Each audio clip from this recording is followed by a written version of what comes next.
Hello दोस्तों, कैसे हो आप सब। पढ़ते रहो एंड सीखते रहो में आपका फिर से स्वागत है। तो दोस्तों, हमने क्या किया था भाई लास्ट टाइम हमने देख लिया था कि जो वैदिक पीरियड है उसमें क्या था भाई, वैदिक धर्म क्या था, एग्जिस्टेंस में था। ठीक है, उसके बाद उत्तर वैदिक पीरियड के बारे में भी हमने कुछ कुछ चीजें देख ली थी। ठीक है, ये सब धर्म क्या थे भाई, एग्जिस्टेंस में थे, लोग इनको मानते थे। लेकिन क्या हुआ, धीरे धीरे जैसे जैसे टाइम क्या लगा आगे बढ़ने लगा, वैसे वैसे क्या हुआ, नए नए धर्म भी क्या आने लगे, एग्जिस्टेंस में आने लगे। ठीक है, और इन सब के पीछे जो रीजंस थे वो सबसे बड़ी बात ये थी कि जो भी लैंग्वेज थी वो बहुत ज़्यादा टफ हो गई थी, और उसमें क्या हो गया था, एक ही वर्ग का क्या हो गया था, प्रभुत्व हो गया था। ठीक है, या एक ही वर्ग क्या करता था, उस लैंग्वेज को समझ सकता था, उस और इस लैंग्वेज को वही जो वर्ग था वही पढ़ाता था, लिखाता था, सब कुछ वही क्या करता था, उसी में ही किया जाता था। उसी वर्ग के हाथ में था क्या, इस लैंग्वेज का पूरा कंट्रोल था। ठीक है, दूसरी बात ये थी कि जो यज्ञ थे पहले वो कैसे किए जाते थे, सामूहिक रूप से निपटाए जाते थे। लेकिन जैसे जैसे उत्तर वैदिक पीरियड हमने देखा तो उसमें क्या होने लगे, इन सारे कामों में क्या आने लगी, जटिलता आने लगी। ठीक है, ये बात होगी। तीसरा जो मेन रीजन था देखा था हमने, वो था भाई राजनीतिक अनुकूल। अब जो हमारे क्या थे भाई, जो मगध के या जो गंगा के जो तटवर्ती इलाके थे, ठीक है, उनके जो मतलब उसमें क्या हो गया था भाई, उसमें जो मगध का क्या हो गया था, उत्कर्ष हो गया था। वहां के जो राजा थे वो बहुत ज्यादा शक्तिशाली थे और सम्राट थे वो। और उन्होंने क्या किया था भाई, वो जो ब्राह्मणों के प्रभाव से क्या थे, वो बिल्कुल मुक्त थे।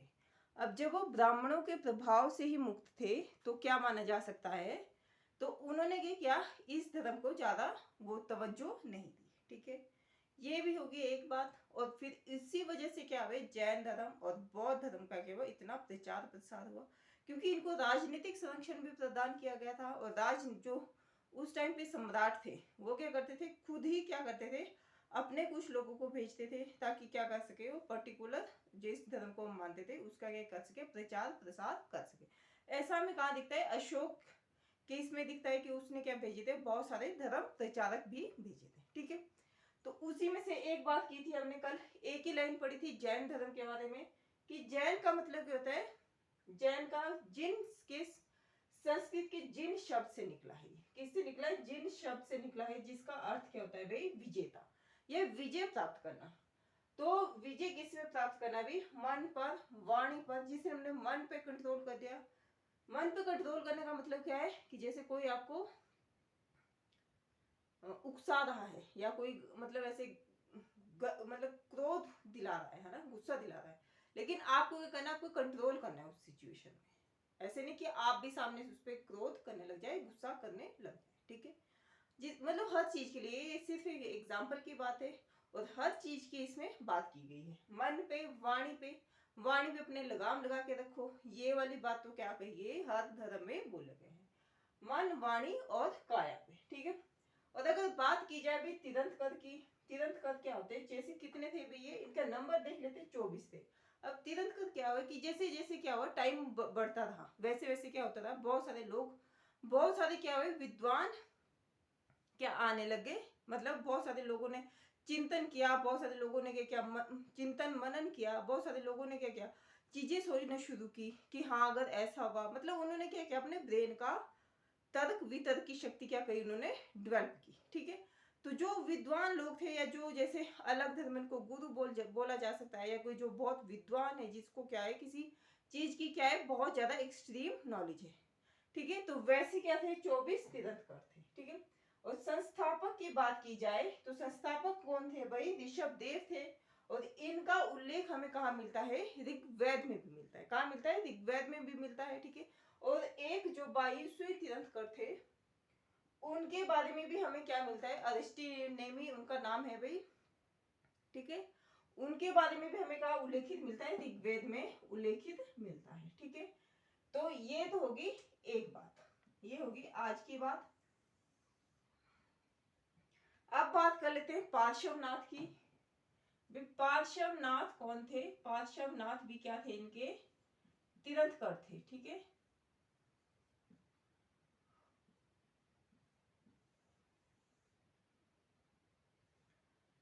अब ये भी क्या थे, तीर्थंकर थे एक तरफ से। इन्होंने भी क्या किया, इन्होंने भी बहुत सारे काम किए।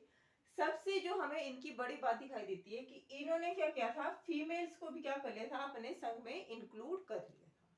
क्योंकि इसका हमें क्या मिलता है, एक जिक्र मिलता है जिसमें कौन है, उस फीमेल का नाम क्या है भाई, पुष्प चूला, जो कि क्या है संघ की अध्यक्ष के रूप में कार्य किया करती थी। तो इन्होंने क्या किया, मतलब महिलाओं को भी क्या किया, इंक्लूड किया।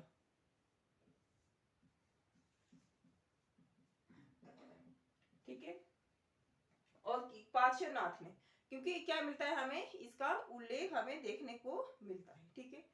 और इन्होंने क्या किया था, 4 क्या दी थी, शिक्षाएं दी थी। इनकी जो शिक्षाएं थी, अगर इनकी शिक्षा की बात की जाए, भी इन्होंने क्या क्या सीख दी दुनिया को, लोगों को। इन्होंने कहा कि आपको क्या नहीं करना है, अहिंसा नहीं करनी है।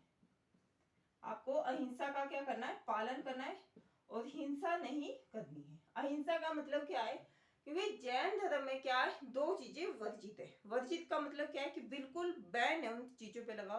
पहली चीज कृषि, ठीक है, और दूसरी चीज युद्ध। क्योंकि इन दोनों चीजों में क्या होता है, इस मतलब क्या होता है, मारपीट की स्थिति होती है, जीवों की हत्या होती है। कृषि में भी क्या होती है, जीवों की हत्या होती है, और युद्ध में तो क्या है, हत्या ही हत्या होती है। ठीक है।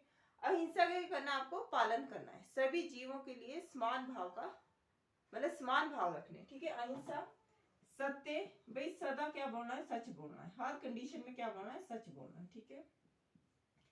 तीसरा है अपरिग्रह,